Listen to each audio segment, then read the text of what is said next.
Yeah, it reminds me, was listening recently to a talk by my teacher's teacher who was talking. Somebody had asked him the difference between free will and like predeterminism.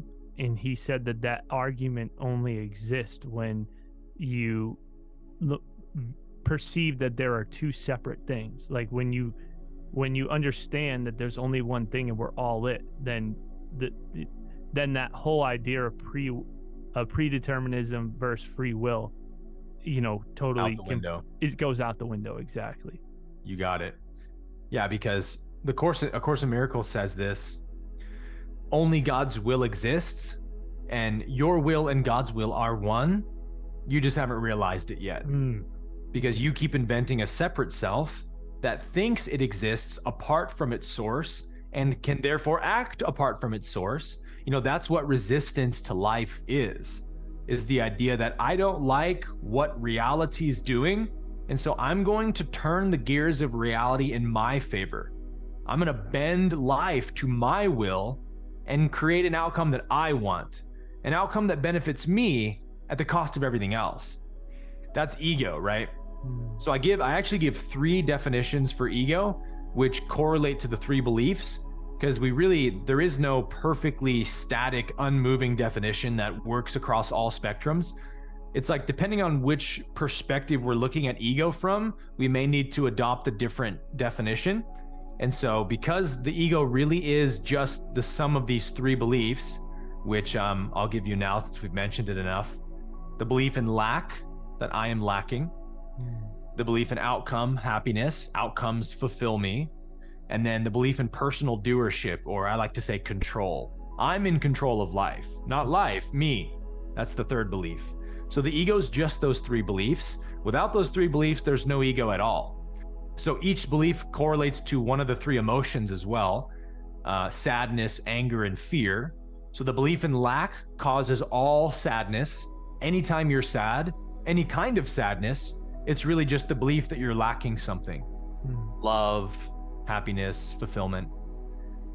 Belief in lack number 1 leads to anger, the 2nd emotion, which is anytime an outcome gets blocked, anytime a goal I want gets blocked, anger is the result. So all anger is the result of a blocked outcome that you want.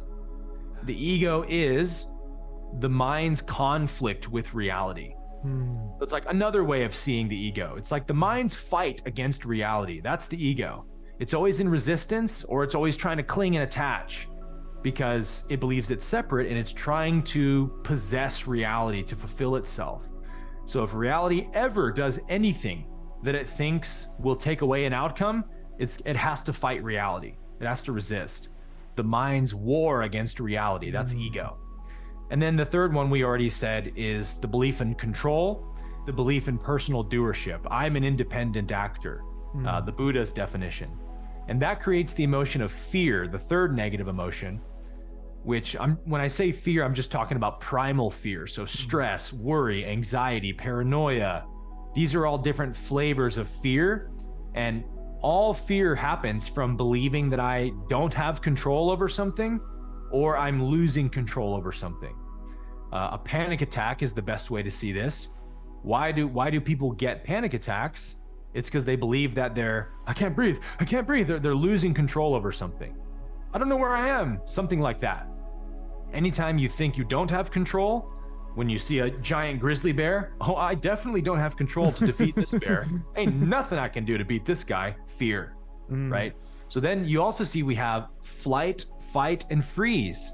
The 3 primal responses of the lower 3 chakras. Sadness is flight, the desire to escape from pain. Run away, escape, sadness, depression, flight. I'm trying to escape from something, or I want to escape from something. Anger is, of course, fight. Put them up. I'm going to fight you. I'm going to attack you. And then freeze is fear. We say frozen in fear, right? I don't know what to do. I have no control. Those are the 3. That's where they begin, right? Is in our reptilian brain, actually. So the ego's roots go back as far as evolution goes, but it really comes to fruition in the 3rd density through the solar plexus chakra. So, obviously what you just shared there was so profound. And I love too at the end how you brought it all to how each of those correlates to fight, flight, freeze. And so, for somebody who, and you talked about fear and anger and sadness, and these are all things that, we struggle with. And you talked about trauma earlier. And so, what from your perspective now, having had this spiritual awakening yourself, been on this journey where, you've gone through all these situations that have now taught you all these lessons and had ways that now you've been able to use these experiences to help others, like what is like the most important things you would suggest for somebody to be doing on their path to like help them transcend these things that can cause so many people to struggle? That is the most important question.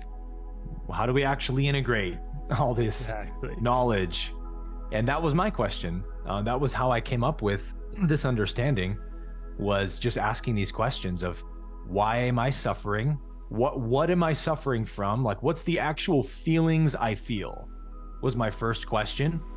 And it became clear to me after really investigating inwardly for a while that I really only ever feel one of three emotions: sadness, anger, or fear. And there's different variations of each one, but those are the only three negative emotions. And I will also give this qualification that when I use polarity terms like positive and negative, I am not implying good and bad. I'm just implying contracting or expanding. That which is negative is just that which feels constricting. It isn't bad and it isn't wrong. It's just constricting. Makes my state of being feel contracted. Feels less expansive. Right, exactly, because the positive is expansion. So that which makes me feel expanded is positive. So the three negative emotions of sadness, anger, fear made sense to me. And I thought, okay, so if I feel different emotions, three different emotions, well, then it stands to reason there has to be a reason I feel them, right? Why do I feel sad rather than angry? Or why do I feel angry rather than fearful? There must be a reason. And what else could that reason be than some kind of underlying belief? So I really started tuning into this idea that was coming through of there's three beliefs, three core beliefs. And I knew that there were three core beliefs for probably half a year or more before I had any notion of what they were. But I knew that there was three of them. And I just wanted to make sure that I wasn't just making up what I thought they were. I wanted to come to a no doubt conclusion about what these three beliefs are. And so the first belief was revealed first through all my inquiring, and that was the belief in lack. I am incomplete is belief number one. And anytime I am sad, it's because I believe I am lacking something. And that was like inarguable to me, a foolproof definition. That is definitely what sadness is from. Once I had that foundation, I understood what the second belief must be, which each one of these beliefs are very much just like extensions of each other. They flow into one another. They imply one another. And so what does lack imply? I need to fulfill my lack. If I'm lacking, how do I complete myself? And that's the second belief, is I complete myself with outcomes in the world. And that's what the Buddha would call desire, right? Desire meaning desire for the external, desire for the material, for the transient. And Buddha said famously, you suffer because you desire. And that was the second definition that I realized, oh yeah, that's why I get angry, because something I desire is getting blocked from me. Have to have a desire before you can get angry. A desireless mind is an anger-free mind, literally. And then after the first two, the third one revealed itself pretty quickly, which is if I have to go out into the world and complete myself. Now, I was studying the Buddha a lot, and Buddha talked a lot about non-doership. The Bhagavad Gita talks quite a bit about non-doership. And I started to see, oh, okay, so that's where these texts are coming from. This is sort of like the third view of what ego is that it's the belief that I'm an independent actor. And really, to get to the point that I believe I'm an independent, separate self acting in a separate universe, there has to already be underlying beliefs before that. And that's lack and external fulfillment. But ultimately, they're all really one, and they all work together. And so then I was like, okay, these are the three beliefs that I suffer from. And once I was convinced of that, I said, okay, how do I identify when these beliefs are happening and correct them. And that's when the understanding of the emotional guidance system started to come through, that these negative emotions are clearly not enemies that I should fight or resist, but they're like helpful messengers from my inner world that are reporting to me, hey, the first belief is working right now. You might want to correct it. That's what sadness is telling me. Hey, the second belief is working right now. You might want to correct it. That's what anger tells me. And the third belief is working right now. You might want to correct it, is what fear is telling me. So once I knew that, it became more about, okay, how do I really embrace my emotions, welcome them in, and listen to the message that they're sending me, and then make the correction being implied. So this is where A Course in Miracles really helped me out in giving me the understandings of how do I correct these things. And so one of the lines from A Course in Miracles says, only what I have not given can ever be lacking. Only what I do not give can ever be lacking. And that just resonates so hard, doesn't it? Incredible. We all know deep down that everything I'm looking for is within me. And whether it's a romantic relationship, whether it's money, objects, these things, all they do is they draw out of me those feelings of happiness. But it's not like I can just go around touching Ferraris and feeling bliss. Like, oh, the bliss is in the Ferrari. All I have to do is be in contact with it and I'll feel bliss. No, it's like the Ferrari just gave me permission to access that inner reservoir of bliss. And so it's never in the external. And so then we have the second correction, which the Course in Miracles talks a lot about, which is that you do not perceive your own best interest. And the things you think you want, you don't actually want. It's like, oh, what a paradox that is. The things I think I want, I don't really want. How do I remind myself of that? Well, anytime you feel angry, just say, thank you, anger, for letting me know that I have an outcome on a pedestal right now. And then just ask, what is that outcome I'm chasing right now that I'm so angry about? And hopefully you can quickly identify the outcome. It's usually not hard at all. Sometimes it's a little more challenging.